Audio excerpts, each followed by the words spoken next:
www.qcrc.in என்ற இணையதளத்திற்காக news Tamil செய்தி அறிக்கையில் உங்களை சந்திப்பதில் பெருமகிழ்ச்சி அடைகிறோம். இன்று 20 ஜூன் 2009க்கான முக்கிய செய்திகளை தற்போது பார்க்கலாம்.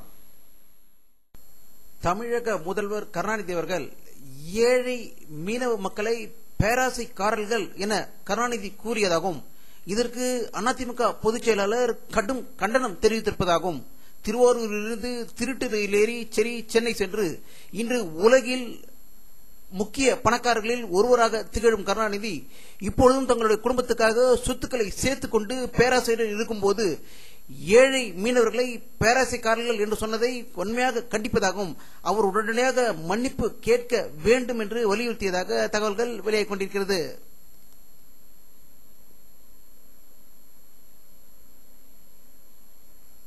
தமிழக முதல்வர் கருணாநிதியை மத்திய அமைச்சர் ஃபரூக் அப்துல்லா சந்தித்து பேசியதாகவும், தமிழகத்தில் காற்றாலை மின் உற்பத்தியை பெருக்க விரைவில் நடவடிக்கை எடுக்கப்படும் என்று உறுதி அளித்ததாக சென்னையிலிருந்து தகவல்கள் வெளியாகிக் கொண்டிருக்கிறது.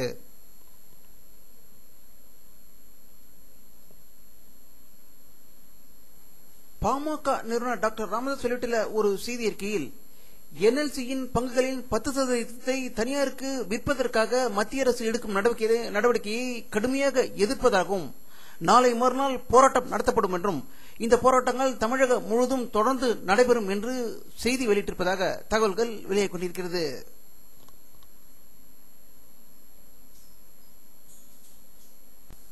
தமிழ் ஈழ நாட்டில் லட்சக்கணக்கான தமிழர்களை கொன்று குவித்ததில் பங்குடைய இந்திய வெளியுறவு செயலாளர் திரு சிவசங்கர் மேனன் அவர்கள் நேபாளம் சென்று அங்கு குட்டையை குழப்பதற்கு சென்றபோது அவருக்கு கருப்பு கொடி ஆர்ப்பாட்டம் நேபாளத்தில் காட்டப்பட்டதாக காட்மாண்டுவிலிருந்து தகவல்கள் வெளியாகிக் கொண்டிருக்கிறது.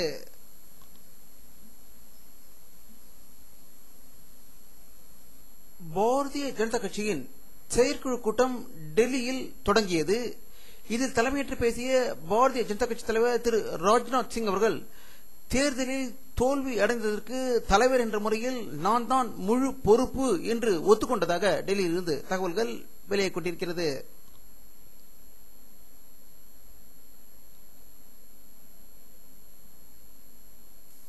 மேற்கு வங்க மாநிலத்தில் துணை ராணுவ படையினர் இன்று 3வது நாளாக மேற்கொண்ட தாக்குதலை தொடர்ந்து மாவோயிஸ்ட் தீவிரவாதிகள் தப்பி ஓடிவிட்டதாகவும், போலீஸ் நிலையங்கள் அங்கிருந்து மீட்கப்பட்டதாக கொல்கத்தாவிலிருந்து தகவல்கள் வெளியாகிக் கொண்டிருக்கிறது.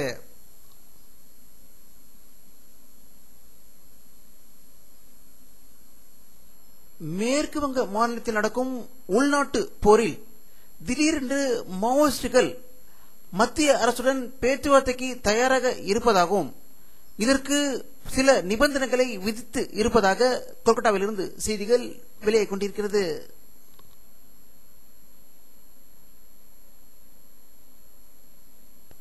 மேற்கு வங்க மாநிலத்தில் நடக்கும் உள்நாட்டு போரில் மார்க்சிஸ்ட் கட்சியை திரிணாமுல் காங்கிரஸை குற்றம் சாட்டுகிறது.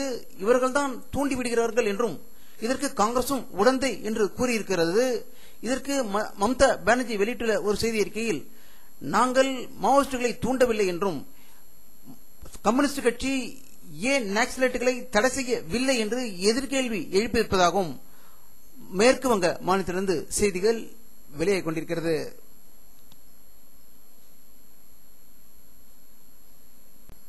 மேற்கு வங்க மாநிலத்தில் ஆளும் கம்யூனிஸ்ட் கட்சி, எதிர்கட்சியான திரிணாமுல் காங்கிரஸ் மற்றும் காங்கிரஸ் கட்சி 3 கட்சிகளும் சேர்ந்து நக்சலைட்டுகளை ஒடுக்குகிறோம் என்ற போர்வையில் அப்பாவி பழங்குடி மக்கள் பாதிக்கப்படும் நிலைக்கு தள்ளப்பட்டு அங்கு உள்நாட்டு போர் நடக்கிறதோ என்று எண்ண தோன்றுகிற அளவுக்கு அங்கு நடந்து கொண்டிருக்கும் இந்த வேளையில் மேற்கு வங்க முதல்வர் திரு புட்டா பட்டாச்சாரியர் அவர்கள் பாரத பிரதமர் மன்மோகன் சிங் அவர்களை சந்தித்து பேசியதாக டெல்லியிலிருந்து தகவல்கள் வெளியாகிக் கொண்டிருக்கிறது.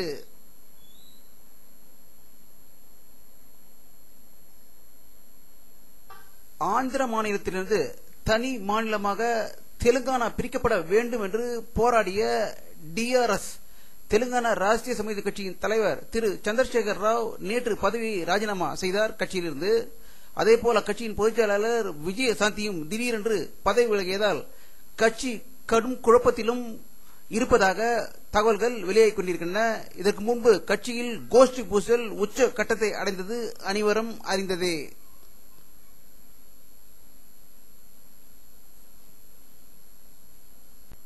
மத்திய ராணுவ அமைச்சர் திரு AK ஆண்டனி வெளியிட்டுள்ள ஒரு செய்தி அறிக்கையில், தாலிபான்கள் உலக முழுவதும் உள்ள மக்களுக்கு அச்சுறுத்தலாக இருக்கிறார்கள் என்றும் அவர்கள் உலக அமைதியை சீர்குலைக்க செயல்படுகிறார்கள் என்று குற்றம் சாட்டியதாக டெல்லியிலிருந்து தகவல்கள் வெளியாகிக் கொண்டிருக்கிறது.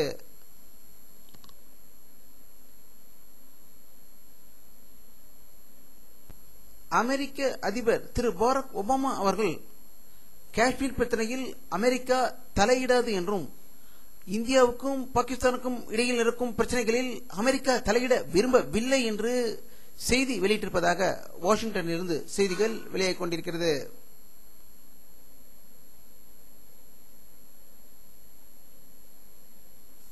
அமெரிக்க ராணுவ விமானம் இந்திய வானிலைக்குள் அத்துமீறி நுழைந்ததால் மும்பையில் அது தரையிறக்கப்பட்டு சோதனைக்கு பின்பு அது மீண்டும் ஆப்கானிஸ்தானுக்கு அனுப்பி வைக்கப்பட்டதாக மும்பையிலிருந்து தகவல்கள் வெளியாகிக் கொண்டிருக்கிறது.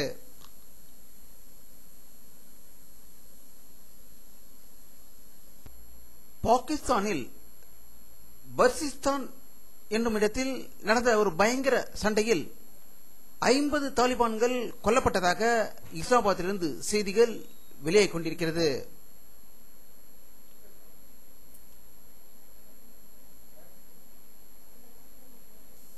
இந்தோனேஷியாவில் சுமத்ரா தீவுக்கு தென்கிழக்கே கடலுக்கு அடியில் 28 கிலோமீட்டர் ஆழத்தில் இன்று மாலை நிலநடுக்கம் ஏற்பட்டதாகவும் சேதங்கள் பற்றிய தகவல்கள் உடனே கிடைக்கவில்லை என்று ஜகார்த்தாவிலிருந்து தகவல்கள் வெளியாகிக் கொண்டிருக்கிறது.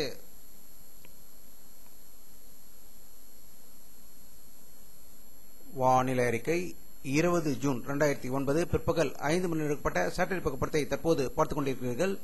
தமிழகத்தில் ஒரு சில இடங்களில் மேகமூட்டம் இருப்பதை காணலாம். சென்னைக்கு அருகில் மேகம் அதிகம் இருப்பதை பார்க்க முடிகிறது. அதனால் இடி மின்னல் சென்னையில் காணப்படுவதாகவே தகவல்கள் வெளியாகிக் கொண்டிருக்கிறது. பகல் நேரத்தில் வெப்பத்தின் தாக்கம் அதிகமாக இருந்ததாகவே தகவல்கள் வெளியாகிக் கொண்டிருக்கிறது.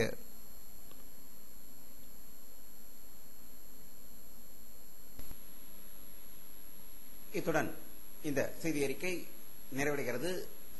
மீண்டும் நியூஸ் தமிழ் செய்தி அறிக்கையில் உங்களை சந்திக்கும் வரை உங்களிடமிருந்து விடை பெறுவது உங்கள் K. பாலாஜி.